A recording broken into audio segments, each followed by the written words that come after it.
heck are you? Miller and Moulton on this Tuesday, the 12th of May. Thanks so much for being with us. Southwest Florida's Fox Sports Radio. We are streaming. Boy, are we ever. It's what we do. We stream. FoxSportsFM.com. We stream. We broadcast. You are looking and listening live on the Miller and Moulton YouTube and Twitch TV channels. Mark, top of the morning to you. How are you? I'm good. Had a good start of the week. I got a lot of sleep last night, a lot more than I normally get. I was asleep before 10. That's early for me. I mean, and I even slept in an extra 10 minutes. I had my starting five done before I went to bed. So I treated myself, Mark. I reset the alarm from 5:01 to 5:12. Did you do that at 5:01? No. I did it last night. Okay. Oh, no. I said, look at this. I can sleep in. I don't have to put my little, starting five together. I already got it. Yeah. Yeah, I had a interesting discussion yesterday with my wife because she has decided that she wants to work out a little bit again. And whatever. You want to work out, you don't want to work out. I don't give a damn. Right. But right. We're married. I love you. Right. But she worked out on the weekend. And I will say, for anybody who ever has done any sort of exercise, you feel better after. It's just getting your ass to do it's the hard part. But right. no one's ever feel better after. Right, no one's ever finished. Oh God, I feel terrible. I should have never done that. You always go, man, I wish I did this every day. So of course, yesterday the wife decides she's going to get up. Right. She starts hitting the snooze button, there you and go. And then gives me the old, hey, are you going to get up? Hey, I do this every morning. Yes, I'm going to get up.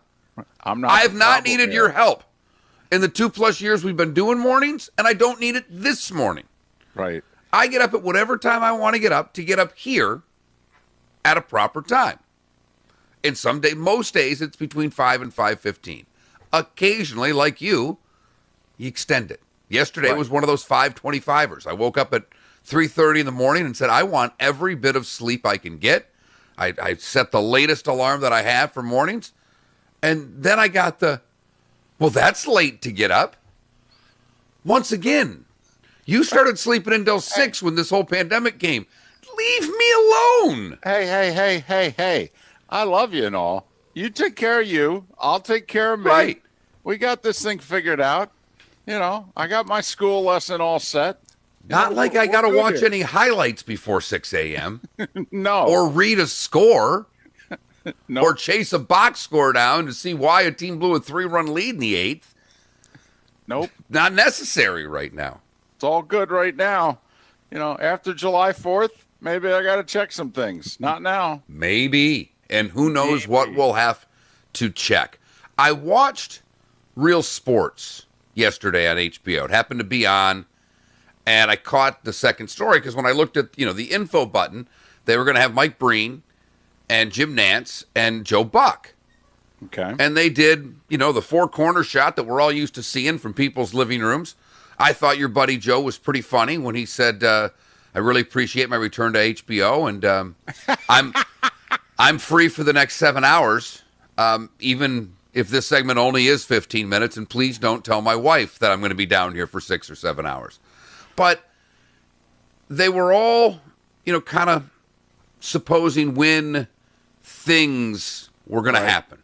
Right. And the final question was asked, is there a part of you that thinks you don't broadcast another game in 2020? And Joe immediately went, yes. He goes, how can you watch the news? How do you go to bed at night and not at least have that enter into your mind? And Breen said this, Breen, basically echoed what Joe said. And Nance said, no, not once. Nance has kind of loaded himself and he just says, I just have faith that we're going to get through this. And I can't go to bed at night thinking I'm not going to do games. Now, in Nance's case, though, he's got golf in a month. And he's and he's pretty sure that the PGA Tour is not going to put a halt to what they're doing, that at the very least they're going to try. So I think Jim's pretty confident. Well, I'm going to be in Fort Worth. Or did they get into where they think they'll be broadcasting from? Well, they talked about that. Will they be broadcasting from home? And all of them, and it's so funny. And David, I think, if your wife would have watched, she would have just looked at you and shaken her head and went, I get it. If she didn't get it before, having three of the best play-by-play people on the planet right now. I mean, regardless of what you think, there's certainly three of the top 10 guys out there on everybody's board. They all said, if they tell me to go somewhere, I'm just going to go where they tell me to go. Yep. And it's good to hear the big boys say it. And they did, to a man. No, Fox tells me where to go, I'm just going to go. And Breen says, yep. Nance says, yep. And I got the biggest kick out of that as someone who's been a while since I've done play-by-play, but I've done thousands of games in hockey. And where's the game at? I don't know, wherever the bus stops. And, you've been doing this where you've got to get a little discombobulated between Thursday and Sunday with 3 flights, 3 venues. And I'm not saying you're doing Spinal Tap, yelling, hello, Chicago and Detroit. But I'm sure there are weekends you go, where am I again when you wake up in the morning?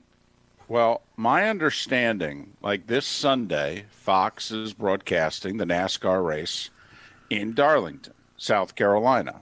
My understanding is the talent and the producer for the race are in the Fox studios in Charlotte, that they're not on site, and that graphics and some other things are being done out of the Fox studios in Los Angeles.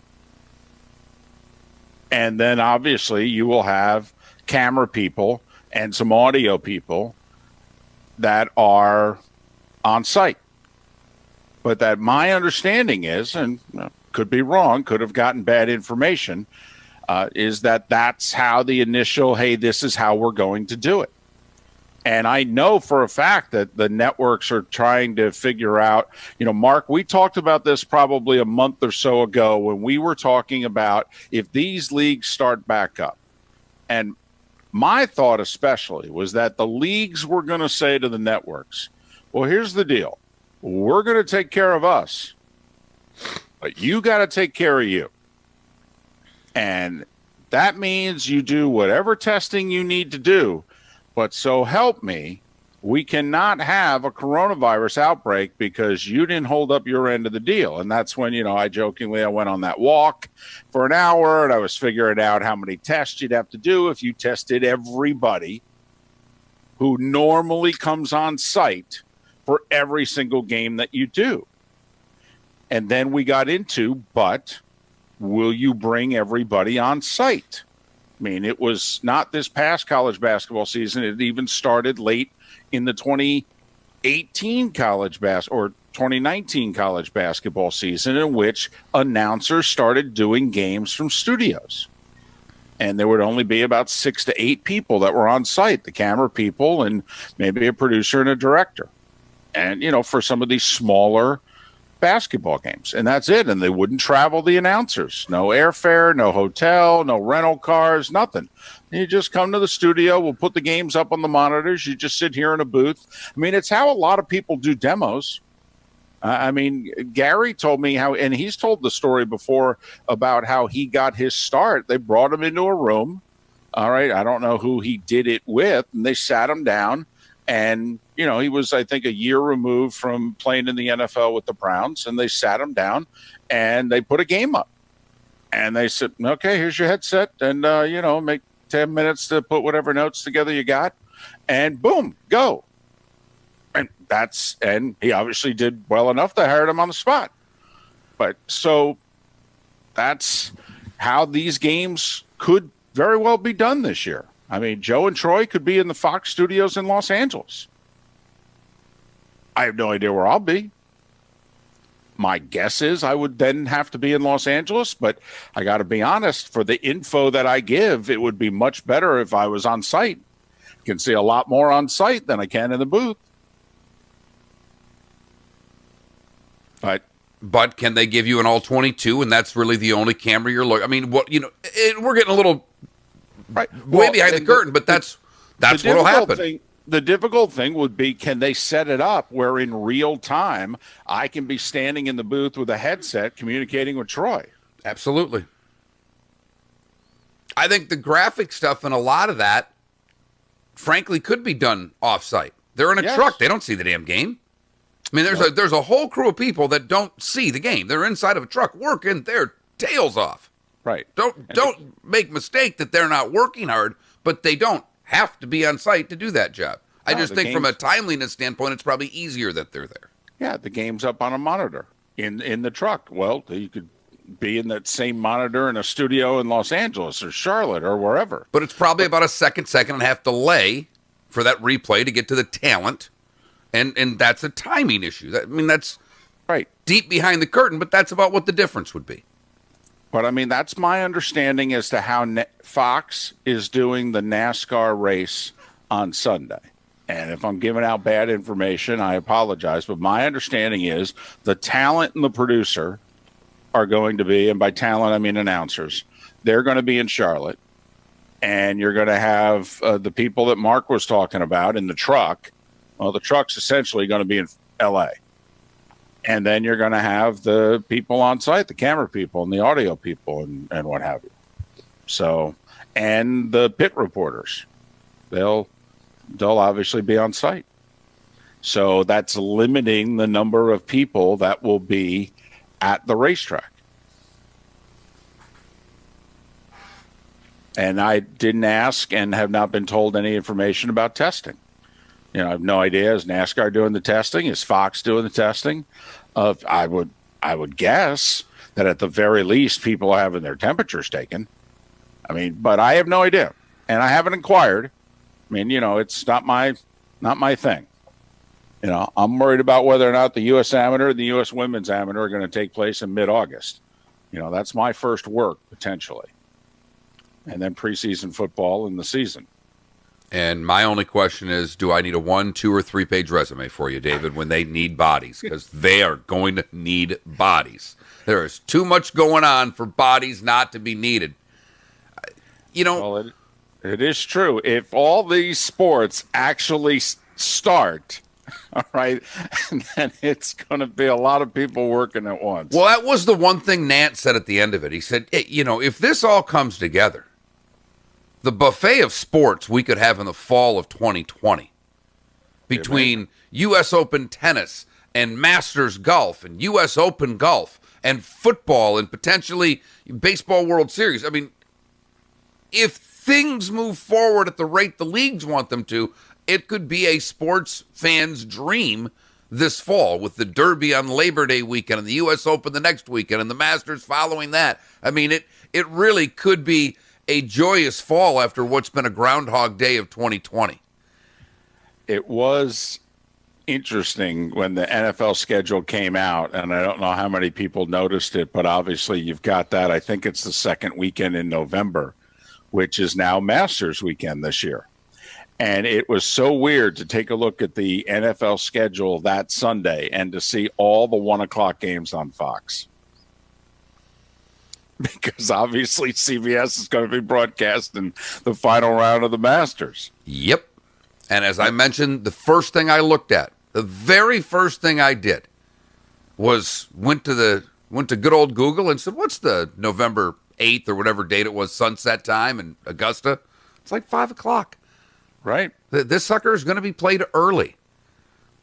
I would imagine that CBS will have the Masters. Their goal is to have it over with, to get it to the 4:30, 4:25 kick. And if they go to a playoff, then, well, we'll deal with that as it comes. But that to me is how they're going to set this up. Miller and Moulton on this Tuesday, 479-5551, 479-5551. We had a poll question yesterday, which we thought it was a pretty good one as poll questions go because it was timely. Yesterday in the state of Florida was go time for the hair salons. You could get a haircut yesterday.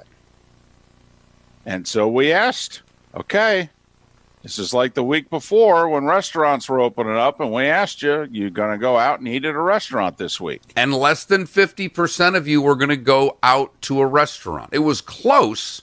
Right. But it was less than 50% of you that were going to venture out to eat at a restaurant. I was one that said yes. It took me the whole week to get there.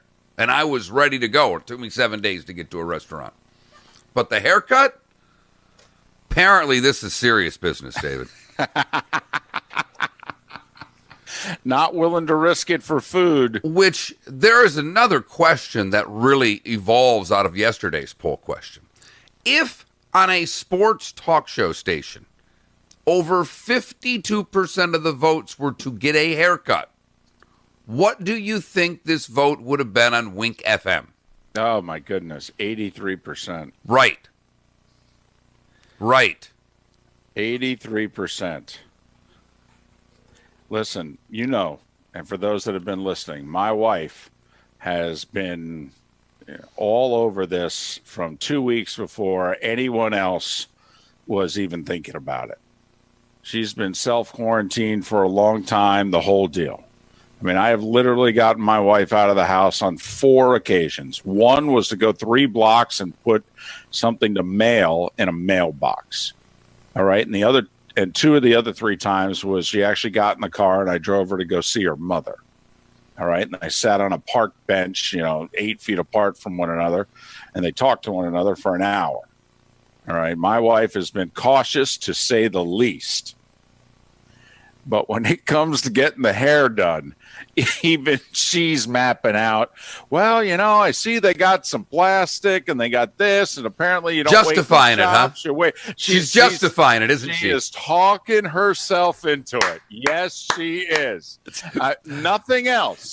And not for groceries, not for, me to go see anybody. Oh, no. David, everybody who's listening right now, I would say is if you're up before 7 o'clock listening to our show, you listen to Miller and Moulton regularly. Or if you stumbled upon us, thank you. But David, if you recall a couple of weeks ago, you had to essentially beg for a hug. Hey, come on. Can I get a hug? Your wife was apprehensive to hug her husband of nearly 20 years, 20 what? It'll be 24 next month. 24, a quarter century. I mean, we're moderately fond of one another. I can say that with confidence. We are more than moderately fond of one another. And she did not want to hug you and is talking herself to going to let a stranger fondle. Well, it's not a stranger. No. Someone she likes far more than you to fondle her head for a couple of hours. I was going to say, Mark, as we all know with the women in our life, all right, when it comes to if the ship is going down, their kids are number 1, their parents are number 2, and their hairdresser's number 3, and their spouse is number 4. Depends. Right. They have a dog. Well, that's true. It could be further down the list. Exactly. Right. But yes, hairdresser above spouse. Let's no doubt there. I think we're all in agreement. We are all in agreement. Right. We all have our roles in this thing. And little did I know growing up that was a big one. So yes, talking herself into has the appointment already set. Ooh, so does my wife. Very happy. Next Wednesday. Is just trying to figure out whether or not she's going to honor it. And so she's got a couple of weeks there to talk herself into it. And she's trying to every day. Cannot get herself to go to a grocery store. I got to go again tonight. Oh, no. No, she views that as going into battle. Well, that's how she describes going to a grocery store. I don't know what she describes hugging you as, but she did just send me a text that said, we hugged last Friday. Well, and we did. We did. All right. And fireworks went off, and it was magical. It was magical. I think it lasted about 6 seconds. All right. It was fantastic. I've got it already earmarked on the calendar. Sometime in mid-July, we'll hug again. Perfect. All Perfect. Right. Don't want to. Planning is key in these trying times. Right. A big step will be if she goes to the hairdresser. If she goes to the hairdresser, maybe I could get on the monthly schedule of hugs. You might even go every other week. Who knows? We could get good. Take it easy now. Take it easy. Come on now, big fella. Miller and Moulton. So yesterday, we're getting haircuts. Yeah. I mean, what was the percentage? Little over 52. But I mean, more people interested in getting a haircut than eating in a restaurant. Heck, because Well, they view a haircut as more essential. Yeah, I don't. Wow. Wow. But we did something we don't normally do on this show. We had our poll question up before the show started today. I know. What the heck is going on over here? And Sound like Lombardi there. Yeah, That mainly. NFL Films thing. Grab, grab, grab. What the heck is going on over here? But David wanted this poll question yesterday, and he was fine holding it off. David, this has been on the top of David's mind more than any other thing in sports for a week to 10 days. But he held off, and Monday said, damn it, we're talking baseball. And a couple of things have happened. And I said it to David before the show. One, it seems like whether hockey and basketball are trying to figure it out, they've kind of gone in the weeds here. We were hearing a lot of talk of coming back and what we were doing and where we were at. And not now. And Adam Silver over the weekend said, I don't know if we're going to play. You know, Shaq made his comments. You've heard nothing out of the NHL. They've been shifting their talk to what they're going to do with their draft. I mean, it's gone radio silence. The only thing I've heard from hockey is late last week, heading into the weekend, they were proposing, because you've got 31 teams in the NHL. You're going to have 32 in a couple years when Seattle joins. But they were going to have a 24-team playoff. Right. That was the last thing that we heard. It was late last week that when they resume, they're going to go right to the playoffs, and they're going to have 24 teams, which essentially is 8 byes. And then my guess is, however they figure it out, and they were going to play 9 through 24. Those 16 teams were going to play a best of 3. Obviously, 8 would survive, and then the 8 who got the 1 week off would play the 8 who have started playing, and there we go. But baseball, in the last 72 hours, has seemingly made it very apparent not only do they want to play, but early July looks to be the go date. Right, sometime between July 1st and July 4th. July 4th's a Saturday, so the natural start would be Friday, July 3rd. And they want to play. The owners want to play. The players want to play. Except they don't know how they're going to pay one another. There you go. And that seems to be kind of important. It's the stumbling block. And they can work through everything else. And they don't agree on everything else, but they can work through everything else. But right now, they're on opposite ends of the spectrum here. But when Tony Clark, who is the head of the Players Association, says a system that restricts player pay based on revenues is a salary cap, period. Correct. I don't know how you dice that sentence any other way than, we're not taking a pay cut again, guys. I told you yesterday, the players will forfeit the season before they will agree to this proposal. I am absolutely convinced of it. Absolutely convinced of it.